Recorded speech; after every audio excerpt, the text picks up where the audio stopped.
आज हम नमस्कार एक दोस्तों। महत्वपूर्ण विषय पर चर्चा करने जा रहे हैं। वो है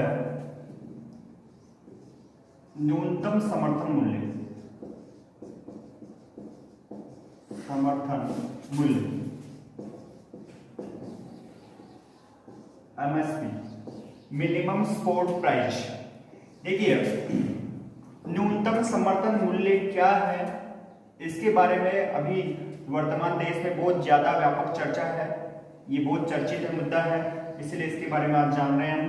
देखो, सबसे पहले तो इसको हम इस तरह डिवाइड करेंगे कि न्यूनतम समर्थन मूल्य क्या है। दूसरा है कि कौन जारी करता है इसको, कौन जारी करता है। तीसरा यह है कि कब जारी किया जाता है और इसके लाभ क्या है और इसकी हानियां क्या है, इसकी हानि क्या है। सबसे पहले बात करेंगे कि न्यूनतम समर्थन मूल्य क्या है। अंग्रेजी में इसको मिनिमम सपोर्ट प्राइस, शॉर्ट में कहते हैं एमएसपी। देखिए, केंद्र सरकार द्वारा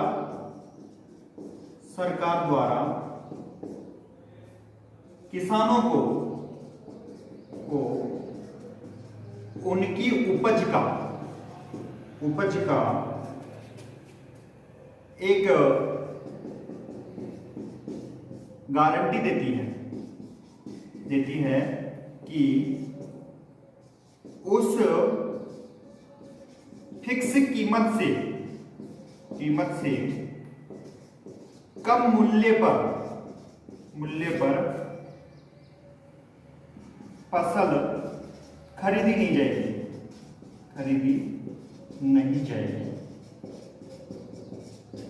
देखिए, मतलब एमएसपी क्या होता है। केंद्र सरकार द्वारा किसानों को उनकी उपज का एक गारंटी, मतलब उसकी उपज का एक गारंटी देती है कि एक फिक्स रेट कर दी जाती है और उस फिक्स रेट से कम भाव पर किसानों से अपनी फसल खरीदती नहीं है। कहने का मतलब ये हुआ कि जिस प्रकार जैसे गेहूं है, गेहूं का न्यूनतम समर्थन मूल्य 2300 रुपए प्रति क्विंटल फिक्स कर दिया गया, तो 2300 से कम नहीं लिया जाएगा। कहने का मतलब 2000 है कि 2100 है कि नहीं, 2300 पर ही लिया जाएगा। तो इस तरह यहां पर न्यूनतम समर्थन मूल्य के माध्यम से किसानों को एक तरह से यह रियायत दी जाती है कि उस उपज का पर्याप्त उनको फायदा मिले। अब देखिए, सबसे बड़ी बात यह है, इसके लिए दो चीजें हैं कि ये कौन जारी करता है। जो न्यूनतम समर्थन मूल्य है वो एक कृषि लागत और मूल्य आयोग। देखिए, न्यूनतम समर्थन जो मूल्य है वो कृषि लागत और मूल्य आयोग के द्वारा जारी किया जाता है। जो कृषि लागत और मूल्य आयोग है, ये केंद्र सरकार का जो कृषि मंत्रालय है, कृषि मंत्रालय उसके अंतर्गत आता है। केंद्र सरकार के कृषि मंत्रालय के अंतर्गत कृषि लागत और मूल्य आयोग आता है। अब देखिए, ये जो कृषि लागत और मूल्य आयोग है, ये सर्वप्रथम 1965 में अस्तित्व में आया था। 1965 में अस्तित्व में आया था और इस कृषि लागत और मूल्य आयोग के द्वारा, अब देखिए, जो सर्वप्रथम है न्यूनतम समर्थन मूल्य, सर्वप्रथम 1967 में जारी किया गया था।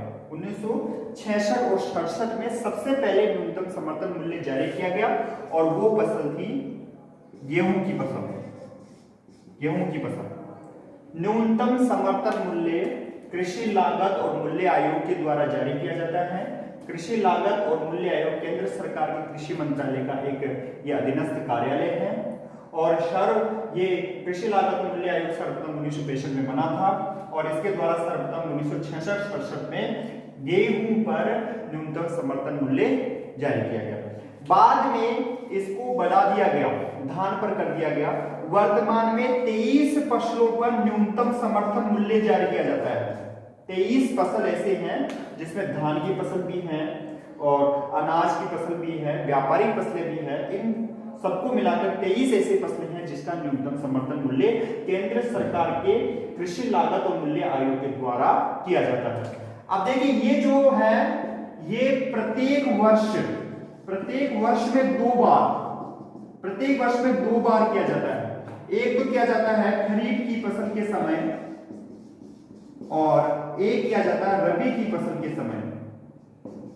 दोनों चीजें देखो, खरीफ की फसल जब बोई नहीं गई उससे पहले जारी किया जाएगा, रबी की फसल है बोई नहीं गई उससे पहले जारी किया जाता है। अर्थात न्यूनतम समर्थन मूल्य वर्ष में 2 बार जारी किया जाता है, एक खरीफ की फसल के समय और एक रबी की फसल के समय।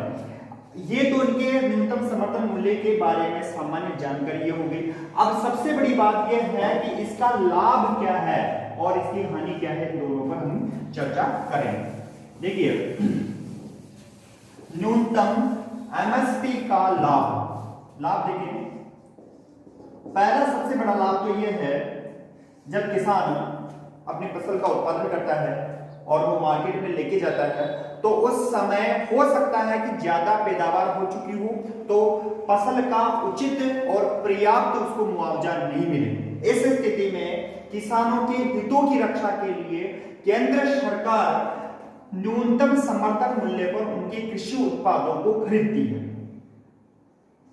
सबसे पहले तो यह है कि किसानों के हितों की रक्षा करना, किसानों के हितों की रक्षा करना पहली बात।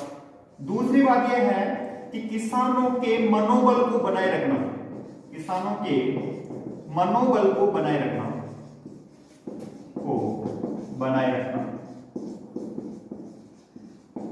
दोनों चीजें हैं, किसानों के हितों की रक्षा करना और दूसरा किसानों के मनोबल को बनाए रखना। किसानों के हित की रक्षा कैसे कर सकती है?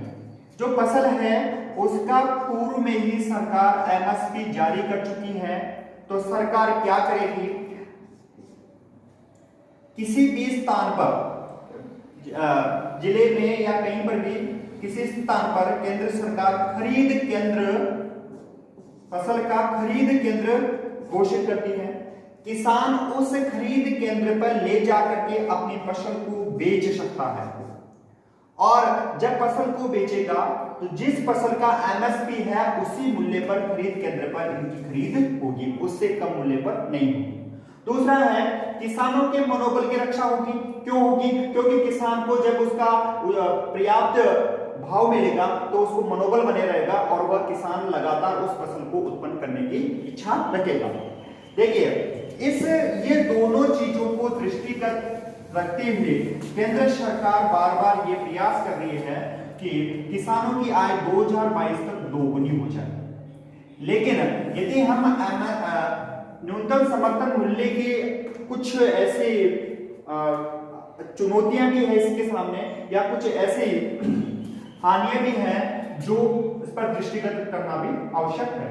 सबसे पहले तो यह है कि न्यूनतम समर्थन मूल्य की एक सबसे बड़ी चुनौती यह है कि यहां पर 23 जो फसलों का न्यूनतम समर्थन मूल्य घोषित सरकार जारी करती है, उन 23 के 23 पर सरकार खरीद नहीं करती है। देखो, क्योंकि किसान सबसे पहले जब फसल उत्पन्न होती है, उपज आती है, तो वो क्या करता है कि जो फसलें होगी उन फसलों को तो वो एमएसपी पर बेचने की तैयारी करेगा और ऐसी फसलें जो एमएसपी पर नहीं है उनको वो मार्केट में बेचने का प्रयास करेगा, तो उससे उसको हानि भी होती है। दूसरी सबसे बड़ी बात यह है कि पहला तो यह है कि 23 जो एमएसपी हैं उन पर सरकार खरीद नहीं करती है। कहने का मतलब ये हुआ कि 5-7 फसलें ऐसी हैं जिन पर वो खरीद करती है, बाकी वो बाजार के भाव पे छोड़ देती है। दूसरा ये है कि एमएसपी से देश के सिर्फ 6% किसान को ही फायदा मिल रहा है। देश के 6% किसानों को ही फायदा मिल रहा है।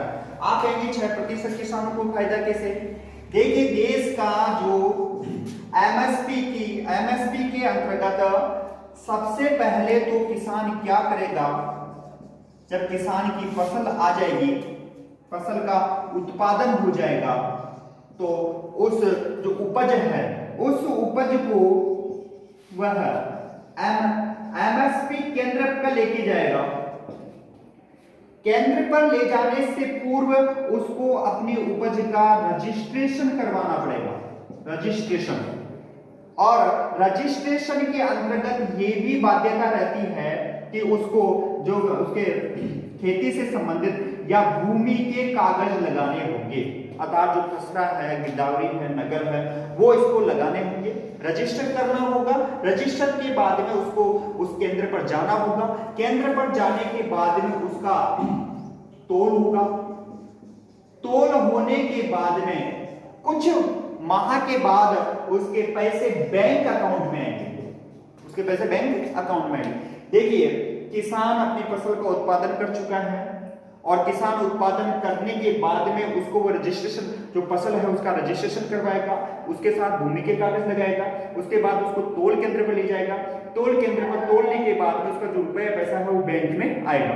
अब किसान के सामने सबसे बड़ी बात तो यह है कि उसको नगद पैसा चाहिए, क्योंकि नगद पैसे से उसकी सभी जरूरतें पूरी हो जाती है, और वही पैसा जब बैंक में आ रहा है, कुछ समय के बाद में आ रहा है, तो उसके लिए सबसे बड़ी माली हालत है और क्या हो सकती है। दूसरा ये है कि जब यहाँ तोल होता है तो तोल के अंतर्गत भी किसानों के साथ बुरा व्यवहार होता है। कहने का मतलब या तो तोल को घटा दिया जाएगा या कुछ ऐसे कुछ तत्व जो जोड़ दिए जाते हैं ताकि किसान भी यहाँ हतोत्साहित हो जाता है, और वह इन सब चीजों को एक तो बैंक को लेकर के, एक तोल को लेकर के वो किसान एमएसपी केंद्र पर ली जाता है। तीसरा यह है कि रजिस्ट्रेशन प्रक्रिया, भूमि के कागज जोड़ दिए गए। अब प्रत्येक किसान जो है, यदि उसके खेत में पूर्व के साल में यदि 40 क्विंटल चना हुआ और इस साल उसके 50 क्विंटल चना हो गया, तो अब वो 10 क्विंटल को कहां बेचेगा? समस्या उत्पन्न हो गई। तो वो ये करता है कि कौन ये मातापच्ची करेगा, इससे अच्छा है कि 50 क्विंटल के चनों को हम मंडी में बेच दें। तो इस तरह किसान न चाहते हुए भी एमएसपी के पास में नहीं जाता है और वह खुले बाजार में इसको बेचने के लिए मजबूर हो जाता है। तीसरी सबसे नुकसान इसका यह है कि पहला नुकसान तो ये हो गया कि सरकार जो संपूर्ण जो घोषित एमएसपी घोषित करती है 23 वस्तुओं पर, उन्हीं पर कुछ पर ही ये खरीद करती है, बाकी पर नहीं करती है। तीसरी सबसे बड़ी बात यह है कि एमएसपी के अंतर्गत रजिस्ट्रेशन प्रक्रिया होती है, भूमि के कागज दिखाने पड़ते हैं, उसके बाद में जो रुपया पैसा है वो बैंक में आता है। तीसरा, इसकी सबसे बड़ी चुनौती यह है कि सरकार एमएसपी जो है वो संपूर्ण देश के किसानों के लिए जारी करती है। अब देखो, एक तो हम प्रत्येक जो फसल है, जैसे हम बात करें गेहूं की फसल है, जैसे गेहूं की फसल की बात करें, गेहूं की फसल यदि पूर्वी उत्तर प्रदेश और बिहार दोनों की तुलना करें, क्योंकि एमएसपी के अंतर्गत यदि हम देखें तो जो फसल का जो उत्पादन है, उत्पादन और लागत भी अलग अलग होती है। अर्थात किसी देश के किसी भाग में उत्पादन बढ़ जाता है तो उसकी लागत भी बढ़ जाती है, या लागत बढ़ जाती है तो उत्पादन कम होता है, प्रोडक्ट एक ही होता है। जैसे उदाहरण के माध्यम से गेहूं का उदाहरण हम लेंगे, पूर्वी उत्तर प्रदेश में अधिकतर जो सिंचाई है वो कुओं के माध्यम से होती है, और बिहार की बात करें तो बिहार में नहरें वगैरह है तो नहर के माध्यम से होती है। यहाँ कुओं से डीजल इंजन के माध्यम से इसको सिंचाई करनी पड़ेगी, यहाँ किसी प्रकार का कोई इंजन नहीं लगाने पड़ेगा, तो यहाँ जो फसल का उत्पादन हो रहा है वो कम लागत में हो गया और यहाँ अधिक लागत आ गई। अब यहाँ जो एमएसपी सरकार ने फिक्स कर रखा है वो इसको कम फायदा मिल रहा है और यहाँ इसको ज्यादा फायदा मिल रहा है। तो कहने का मतलब ये हुआ कि दोनों ही चीजें यहाँ अलग अलग देखी जा सकती है। तो तीनों अर्थात उत्पादन और लागत देश के भागों में अलग अलग है और इसीलिए सरकार को ये भी दृष्टिगत रखना चाहिए कि या तो एमएसपी राज्य स्तर पर किया जाए ताकि किसानों को ज्यादा से ज्यादा फायदा हो। अब देखिए इसको अभी वर्तमान में चर्चा में क्यों है एमएसपी? चर्चा में इसलिए है कि केंद्र सरकार के द्वारा 3 कृषि अधिनियम पारित करवा चुकी है। कृषि अधिनियम, पहले ये अध्यादेश थे कृषि अध्यादेश, उनके माध्यम से ये कहा गया कि किसान है वो अपना कृषि उत्पाद देश के किसी भी भाग में बेच सकता है। एक देश एक किसान और एक बाजार की व्यवस्था की बात कही गई है, तो उसका भी व्यापक विरोध किया जा रहा है। तो इस तरह हम ये कह सकते हैं कि न्यूनतम समर्थन मूल्य किसानों के लिए अच्छा है, लेकिन इसका ज्यादा से ज्यादा फायदा किसानों को हो, इसके लिए सरकार को कार्य करना चाहिए। देखते हैं दोस्तों, आशा करते हैं कि वीडियो अच्छा लगा होगा।